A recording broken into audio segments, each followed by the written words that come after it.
जय भोलेनाथ।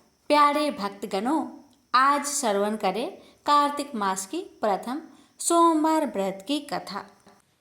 एक समय पार्वती ने पूछा, हे महादेव जी, इस ज्ञान के बल से आपको संसार के सब लोग शिव कहकर पूजते हैं। मृगछाला ओढ़े, सब अंगों में शमशानों की विभूति लगाए, गले में सर्प और नर मुंडों की माला पहने हुए हो। इसमें तो कोई भी पवित्र नहीं है, फिर आप किस ज्ञान से पवित्र माने जाते हो? यह आप कृपा कर कहिए। श्री महादेव जी बोले, हे प्रिय सुनो, गीता ज्ञान को हृदय में धारण करने से मैं पवित्र माना जाता हूँ और इस ज्ञान से मुझे बाहर के कर्म नहीं व्यापते। तब पार्वती जी ने कहा, हे भगवान, जिस गीता ज्ञान की ऐसी स्तुति करते हैं, उसके श्रवण करने से कोई कृतार्थ भी हुआ है? तब महादेव जी ने कहा, इस ज्ञान को सुनकर बहुत से जीव कृतार्थ हुए हैं और आगे भी होंगे। मैं तुमसे एक पुरातन कथा कहता हूँ, तुम श्रवण करो। एक समय पाताल लोक में शेषनाग की सैया पर श्री नारायण जी नेत्र मूंदकर आनंद में मग्न थे। उस समय भगवान के चरण दबाती हुई श्री लक्ष्मी जी ने पूछा, हे प्रभु, इंद्र और आलस्य उन पुरुषों को व्यापता है जो जीव तामसी है, फिर आप तो तीनों गुणों से अतीत हो। श्री नारायण प्रभु वासुदेव हो, यह मुझको बड़ा आश्चर्य है। श्री नारायण जी बोले, हे लक्ष्मी, मुझको निंद्र आलस्य नहीं व्यापता। एक शब्द रूप जो भगवत गीता है, उसमें जो ज्ञान है उसके आनंद में मग्न रहता हूँ। जैसे यह गीता शब्द रूप अवतार है, इस गीता में यह अंग है। प्रथम 5 अध्याय मेरा मुख है, द्वितीय 5 अध्याय मेरा भुजा है, 11वां अध्याय मेरा हृदय और मन है, 16वां अध्याय मेरा उदर है, 17वां अध्याय मेरी जंघा है, 18वां अध्याय मेरे चरण है।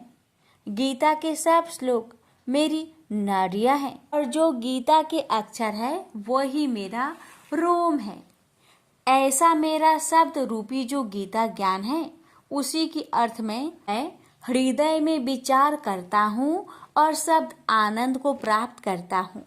लक्ष्मी जी बोली, हे श्री नारायण जी, जब श्री गीता ज्ञान को सुनकर बहुत से जीव कृतार्थ हुए हैं, तो तू श्रवण कर। क्षुद्र वर्ण का एक चंडाल था, तेल लवण का व्यापार करता था। एक दिन वह बकरी चराने को वन में गया और वृक्षों के पत्ते तोड़ने लगा। वहां उसे एक सर्प ने डस लिया, जिससे उसके तत्काल प्राण निकल गए। मरकर उसने बहुत नरक भोगकर बैल का जन्म पाया। उस बैल को एक भिक्षुक ने मोल ले लिया। वह भिक्षुक उस बैल पर चढ़कर सारा दिन मांगता फिरता। जो कुछ भिक्षा मांगकर लाता, वह अपने कुटुंब के साथ बैठकर खाता। वह बैल सारी रात द्वार पर बंधा रहता, उसके खाने पीने की भी खबर न लेता। कुछ थोड़ा सा भूसा उसके आगे डाल देता। जब दिन चढ़े तो फिर बैल पर चढ़कर मांगता फिरे। कई दिन गुजरे तो वह बैल भूख का मारा गिर पड़ा, किंतु प्राण नहीं निकले। नगर के लोग देखकर उसे कोई तीर्थ का फल दे, कोई व्रत का फल दे, पर उस बैल के प्राण नहीं छूटे। एक दिन एक गणिका आई। उसने लोगों से पूछा, यह कैसी भीड़ है? तो उन्होंने कहा, इसके प्राण नहीं निकलते, अनेक पुण्य के फल दे रहे हैं, तो भी इसकी मुक्ति नहीं होती। तब गणिका ने कहा, मैंने जो कर्म किया है उसका फल इस बैल को निमित्त दिया। इतना कहते ही बैल की मुक्ति हो गई। तब बैल ने एक ब्राह्मण के घर में जन्म लिया। पिता ने उसका नाम सुशर्मा रखा। जब बड़ा हुआ तो पिता ने उसको पढ़ाया। तब उसको पिछले जन्म की सुधि रही थी। उसने एक दिन मन में विचार किया कि जिस गणिका ने मुझे बैल की योनि से छुड़ाया था, उसका दर्शन करो।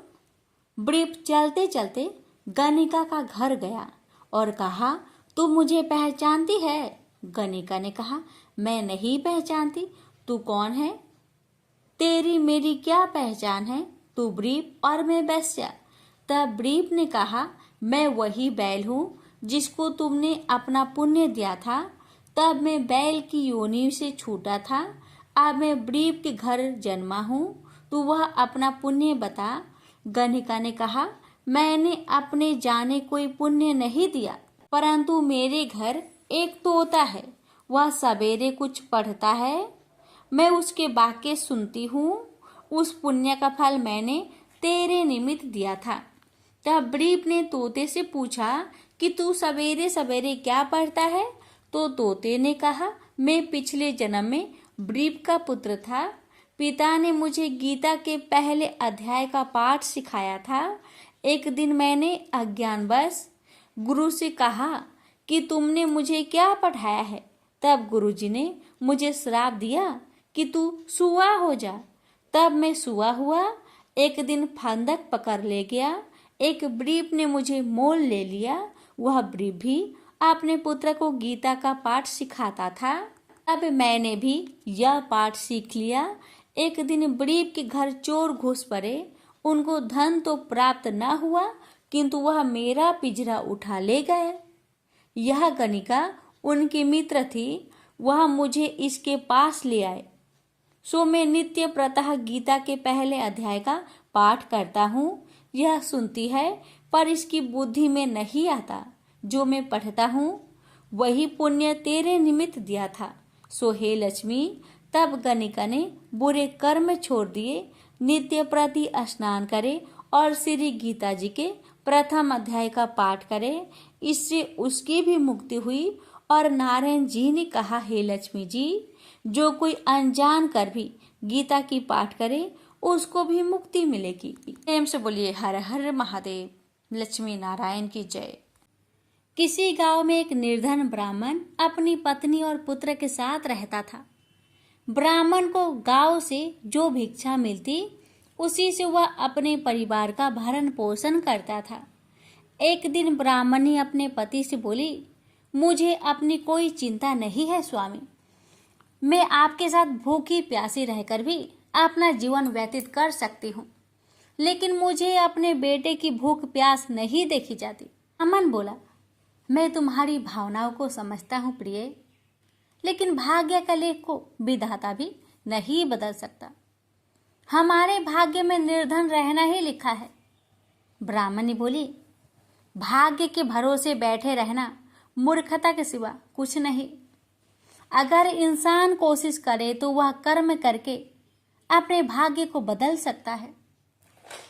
आप कहीं परदेश में जाए, मुझे विश्वास है कि आप वहां अच्छी आय करेंगे और हमारा भाग्य बदल जाएगा।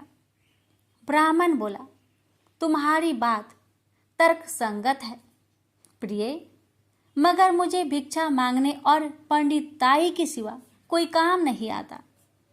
ब्राह्मणी बोली, हमारे गांव में आपकी पंडिताई की कोई कद्र नहीं करता है। किसी दूसरे गांव या नगर में आपकी पंडिताई चल निकले तो हमारे बुरे दिन फिर जाए। अपनी पत्नी की सलाह मानकर ब्राह्मण दूसरे नगर में पहुंच गया।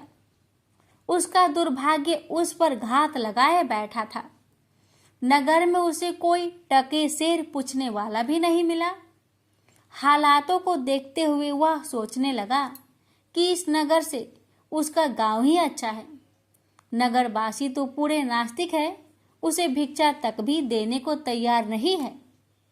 यह सोचकर वह थक हार कर अपने गांव लौट आया और पहले की भांति पंडिताई करके और भिक्षा मांगकर अपना गुजारा करने लगा।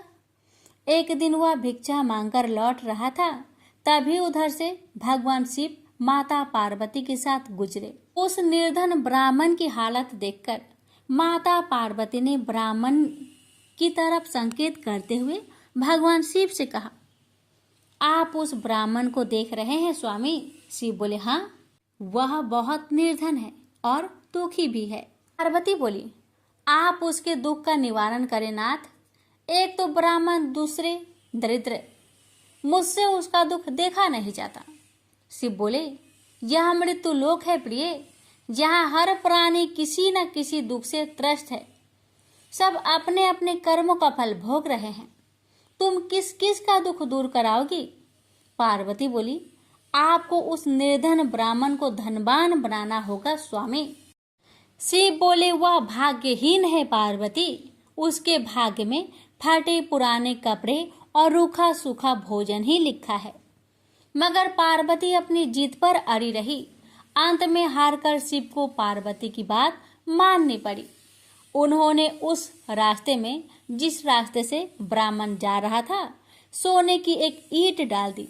अचानक ब्राह्मण को क्या सूझा? उसने सोचा कि वह आंखें बंद करके कितनी दूर चल सकता है। यह सोचकर वह अपनी आंखें बंद करके चलने लगा और सोने की ईंट के बिल्कुल समीप से होकर आगे गुजर गया।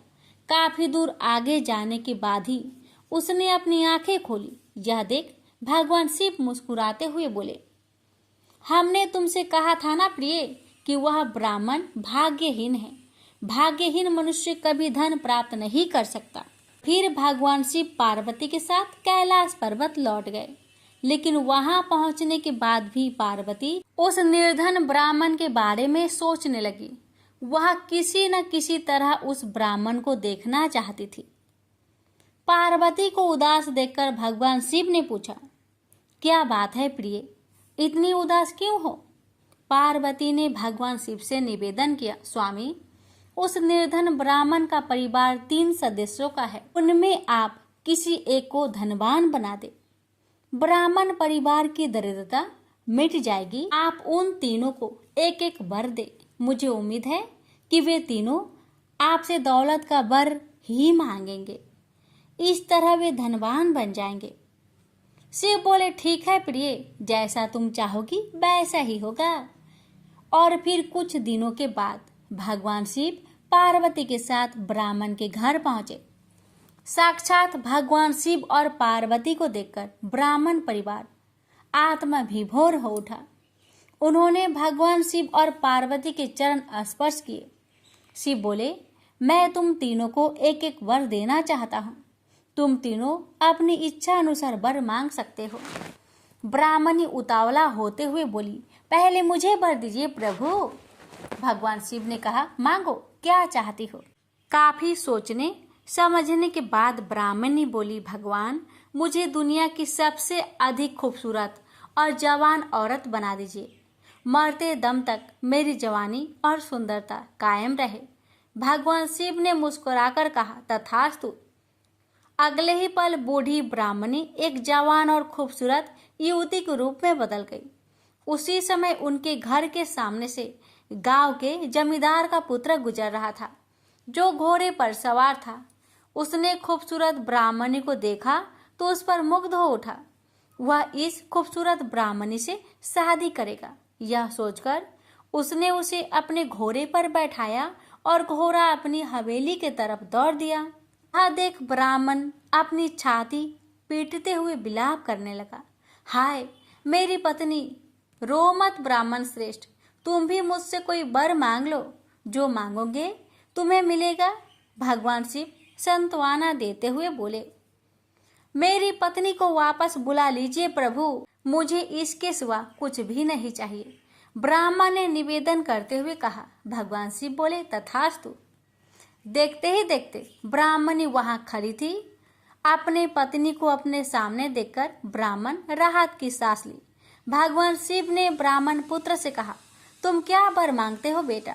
ब्राह्मण पुत्र ने काफी सोचने समझने के बाद कहा, भगवान, मुझे कुछ नहीं चाहिए, लेकिन आप मेरी माँ को पहले जैसी बूढ़ी बना दीजिए।